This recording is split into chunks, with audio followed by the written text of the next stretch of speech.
Hello, my name is Spencer Wheeland, and that's Mitchell Welch behind the camera, and this is our heat and power project. So, what you're looking at here is what we lovingly refer to as the Tower of Power. What we have here is a Poulan weed eater motor hooked up to a Prony brake dynamometer, and along with that, we have a beautiful custom-made expansion chamber that we built using a calculator online for the specifications of this engine. So what we have here is that we have a throttle here, obviously a brake here, and what we'll do is we'll rev up the motor, and then once we get it up to the right RPM, we'll engage this brake to bog down the motor to where it's balanced between not stalling the motor, but the motor's not running away either. And whenever this brake is locked up, it pulls on the scale here, and then we're able to get a measurement of torque. And then we have tachometers on the other side here, and we can, with torque and RPM, we're able to measure horsepower, right? But since we're calculating thermal efficiency, we also got to measure the fuel consumption. So what we do is we'll fill up this glass before each run, and we'll measure it or weigh it, and then we'll weigh it again after the run. And from that, we can calculate the amount of fuel used in each run. All right, so we didn't know what numbers to necessarily expect from this right at the bat. So our hypotheses that we had were based on change in power, as well as we just took a crapshoot to see what numbers would hit the scale. So Mitchell guessed a 30% increase in power at 11 pounds on the scale. I guessed 50% increase in power at 7 pounds on the scale. So Mitchell guessed that we'd have more power overall, but a lower change in power. And I guessed a higher change in power, while a lower power on the scale. So you might be wondering about some of the calculations we're doing for this. So what we're really interested in is not the change in power, it is the thermal efficiency between our beautiful expansion chamber and the stock muffler. So here's what we did. We found the power, originally horsepower, then we converted it to BTUs per second.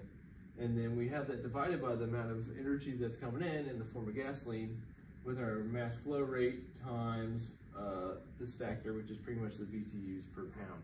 So you end up with BTUs per second.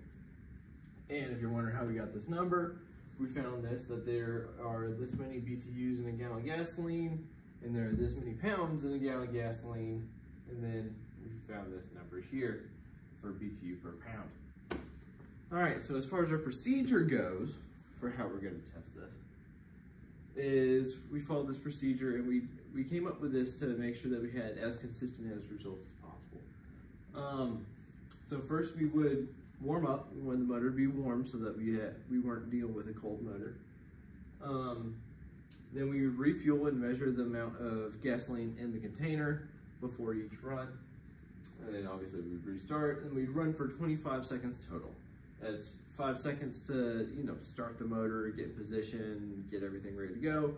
And it's 20 seconds of full brake on power, power measuring.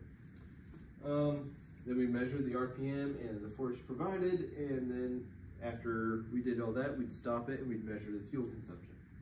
Now here's where we get to the data, the fun part. Stock, it produced about 15 inch-pounds at 4,600 RPM, and then you can see the various numbers here. And if you're wondering, that's about 3 pounds on the scale. We got a 5-inch lever run. And then with each run, we consumed about, a 100th of a pound per run, which was pretty consistent through all the tests. And here we calculated the amount of energy per second coming in. We just divided this by 25. You can see that in the Excel sheet. And then here's where we actually got to the horsepower numbers.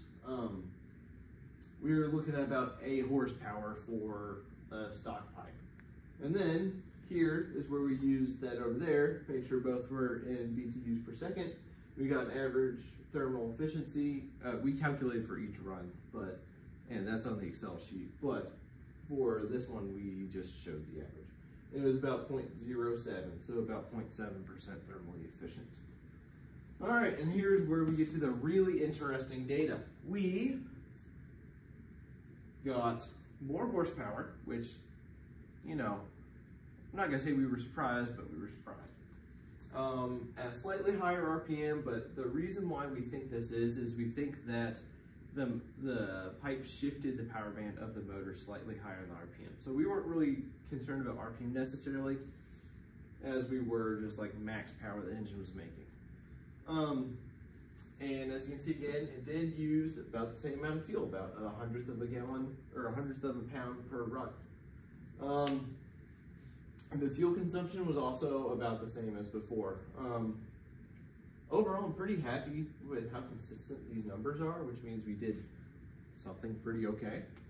And then next we get to the horsepower. We almost doubled horsepower, about 70% increase. That we were ecstatic over this because we really thought that it was going to be like we saw like a 30% increase in horsepower, but we got 70%. And not only that, we doubled the thermal efficiency of this motor, which is still crazy to me. So we went from about 0.7 thermally efficient to 0.14 thermally efficient, which is awesome. So this is our project for Heat and Power 320. Now bask in the glory of the Tower of Power.